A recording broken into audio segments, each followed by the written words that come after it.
ناظرین کرام، آج ہم آپ کو دنیا کی انتہائی مشہور و معروف کمپنی جس نے 90 کی دہائی میں پیدا ہونے والے بچوں کے بچپن کو انتہائی یادگار لمحات عطا کیے کی تاریخ اور اس کے عروج کے متعلق تفصیل سے آگاہ کریں گے۔ اس کمپنی کا نام نوکیا ہے۔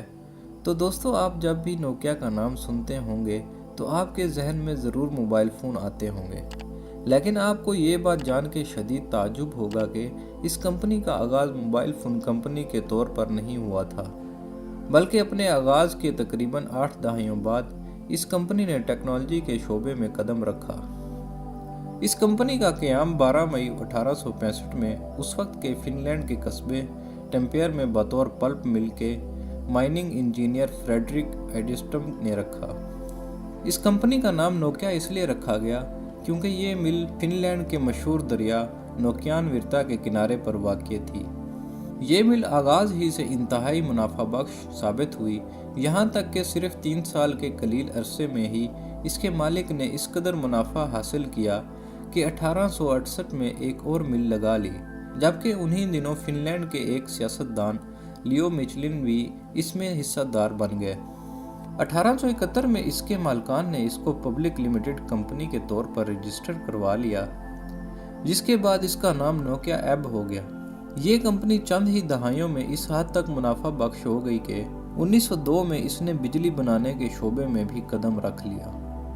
جنگ عظیم اول کے اختتام پر نوکیا کو بہت سی مالی مشکلات سے گزرنا پڑا، یہاں تک کہ یہ بینکرپٹ ہونے کے قریب پہنچ گئی۔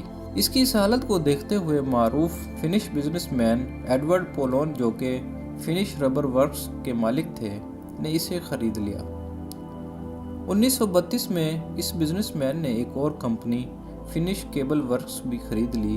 یہ کمپنی اس زمانے میں ٹیلی گراف، ٹیلی فون اور الیکٹریکل کیبلز بناتی تھی۔ ناظرین کرام، یہی وہ موقع تھا جب نوکیا کمپنی نے ٹیکنالوجی کے میدان میں بھی قدم رکھ لیا اور جنگ عظیم دوئم کے اختتام کے بعد سوویت یونین کو کیبلز بھی مہیا کرنی شروع کر دی۔ 1960 کی دہائی میں نوکیا نے عسکری حکام کے لیے موبائل ریڈیو ٹیلی فونز بنانے پر بھی کام شروع کر دیا، جس میں انہیں 1964 میں سلورا اوئے کمپنی کے اشتراک سے کامیابی حاصل ہوئی۔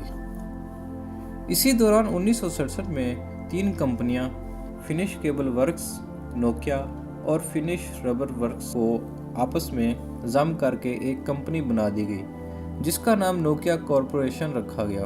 اس عمل کے بعد یہ کمپنی بہت سے مختلف شعبوں میں کام کرنے لگی، جن میں کاغذ بنانے کا کارخانہ، ٹائر بنانے کا کارخانہ، ربر کے بوٹ بنانے کا کارخانہ، جبکہ ٹیکنالوجی کے میدان میں کمپیوٹر، ٹیلی ویژنز، کمیونیکیشن کیبلز اور دیگر عسکری نوعیت کی چیزیں شامل تھیں۔ لیکن چند سالوں بعد اس کمپنی نے اپنے تمام باقی کاروبار بند کر کے صرف ٹیکنالوجی پر فوکس دینا شروع کر دیا۔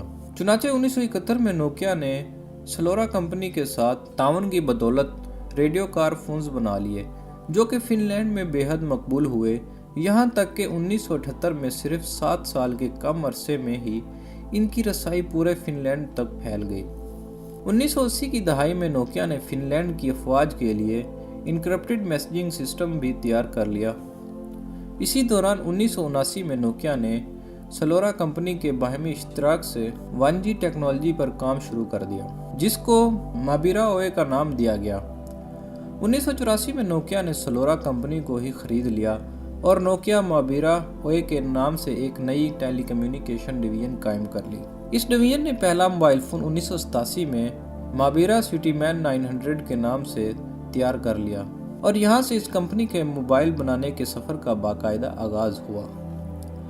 اس فون کو لانچ ہوتے ہی بے حد مقبولیت ملی، کیونکہ اس سے سوویت یونین کے آخری صدر میخائیل گورباچوف بھی استعمال کرتے تھے، اور یوں نوکیا کمپنی کا نام پہلی دفعہ پوری دنیا کے سامنے آیا۔ 1990 کی دہائی کو نوکیا کا گولڈن پیریڈ تصور کیا جاتا ہے۔ 1991 میں نوکیا نے 2G GSM کو سپورٹ کرنے والا پہلا فون پروٹوٹائپ تیار کر لیا۔ اس سے پہلی کال اس وقت کے فن لینڈ کے وزیر اعظم ہیری ہولکری نے کی۔ 1992 میں نوکیا نے پہلا فون نوکیا 1011 مارکیٹ میں لانچ کر دیا۔ یہ فون SMS کی سروس فراہم کرنے کی وجہ سے اس دور میں منفرد تھا